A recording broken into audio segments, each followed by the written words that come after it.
Olá, meu nome é Ciro Bailão, eu sou escritor e jogador de RPG e hoje eu vim falar sobre A Cabeça do Santo, de Socorro Acioli. A Cabeça do Santo, de Socorro Acioli. E presta atenção, porque isso aqui é espetacular. Esse livro tem 188 páginas, foi publicado pela Companhia das Letras. Eu recebi ele de presente. A Larissa falou comigo assim, você gosta de fantasia? Pô, lê aí que você provavelmente vai gostar. E realmente eu estava procurando uma fantasia brasileira para ler. Aí eu fui dar uma pesquisada, eu vi até pessoas falando bem, até o próprio Felipe Neto falou bem do livro. Eu li e resolvi fazer esse vídeo. Antes de começar a falar do livro, gostaria de pedir para você se inscrever no canal. Tem uma link com todos os meus livros. Se quiser dar uma prestigiada, principalmente no Sereno, tá bem legal, vale a pena dar uma conferida, tá? E vai ajudar bastante a conhecer meu trabalho. Eu vou começar falando sobre a autora. Eu não a conhecia antes do livro. Ela é de Fortaleza e é doutora em literatura pela Universidade Federal Fluminense. E como ela mesma divulga e conta no livro, ela participou da última turma da oficina Conte um Conto, né, do lendário Gabriel Garcia Marques, que ficou mais conhecido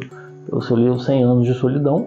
E foi lá que ela se inspirou a escrever o livro e demorou cerca de 8 anos para terminar de escrever o livro. Inclusive, se te interessar, tem uma reportagem dela na época, falando da época da oficina, que é bem legal. E eu, antes de começar a falar do livro, eu queria falar um pouquinho de realismo fantástico, que não vou fazer uma digressão do que é o realismo fantástico, mas eu quero explicar só umas coisinhas que talvez seja interessante mais para quem não conhece. De forma bem sucinta e clássica, o realismo fantástico, também conhecido como realismo mágico, é um estilo literário em que elementos mágicos ou sobrenaturais são apresentados como parte natural da realidade cotidiana, sem estranhamentos por parte dos personagens. Extraordinário e comum coexistem de forma fluida, criando uma narrativa em que o fantástico é tratado com naturalidade. Eu resolvi falar sobre isso, porque tem debate assim, da classificação, do que é, do que não é. Tem gente que fala que o realismo fantástico é um subgênero da fantasia, outros dizem que é a resposta latino-americana à fantasia clássica. Tem pessoas que falam que um não impede o outro, na verdade seria um tipo de fantasia urbana, enfim. Essa discussão eu deixo para aqueles que se interessam mais nesse tipo de discussão.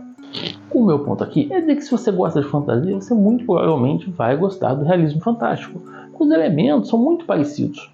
A diferença é quando normalmente fala fantasia, a pessoa já pensa no elfo, rei, castelo, esse tipo de coisa. E quando fala em realismo fantástico, a pessoa normalmente pensa voltado mais cultura brasileira, cultura latino-americana, mais popular. Mas o bem da verdade é que se deuses americanos tivesse sido escrito no Brasil, ninguém ia chamar de fantasia, ia chamar de realismo fantástico. Então eu vou começar falando dos pontos positivos do livro.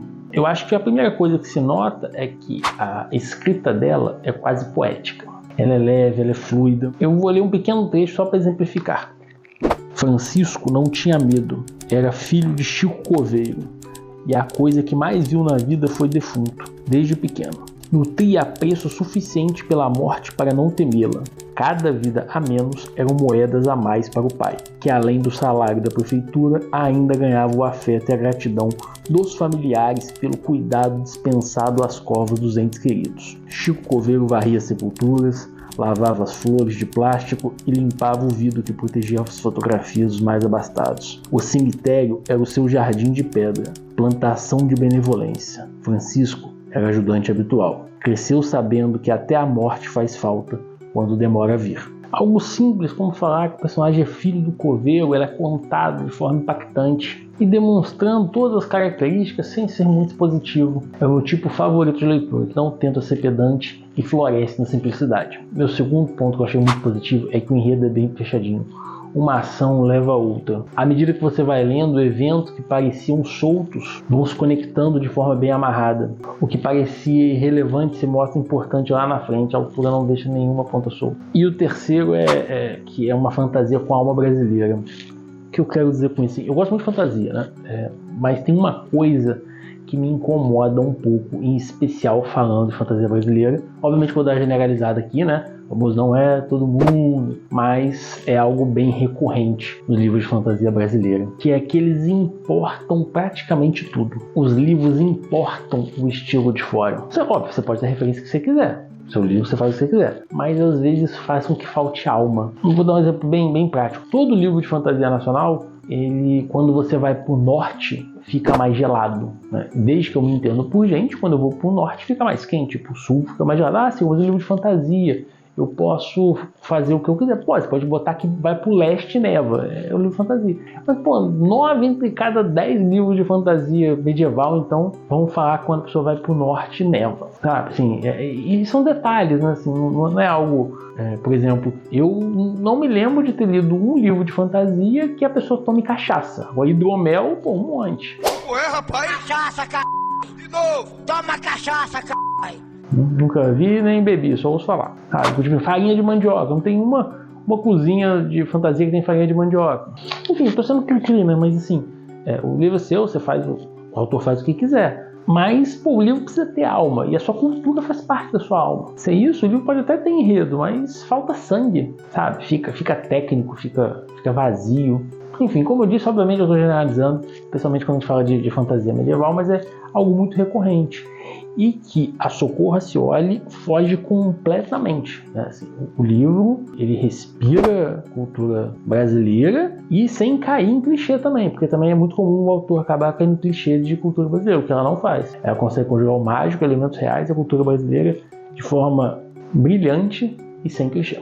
Agora eu vou falar dos pontos negativos do livro, né? Na verdade, eu vou citar 3, na verdade só tem um ponto negativo que eu achei, nossa, isso eu achei bem chato. Os 2 primeiros são menos bons, é tipo o Panetone, assim, eu falo que eu não gosto de Panetone, mas não é que eu não gosto de Panetone, eu gosto de Panetone.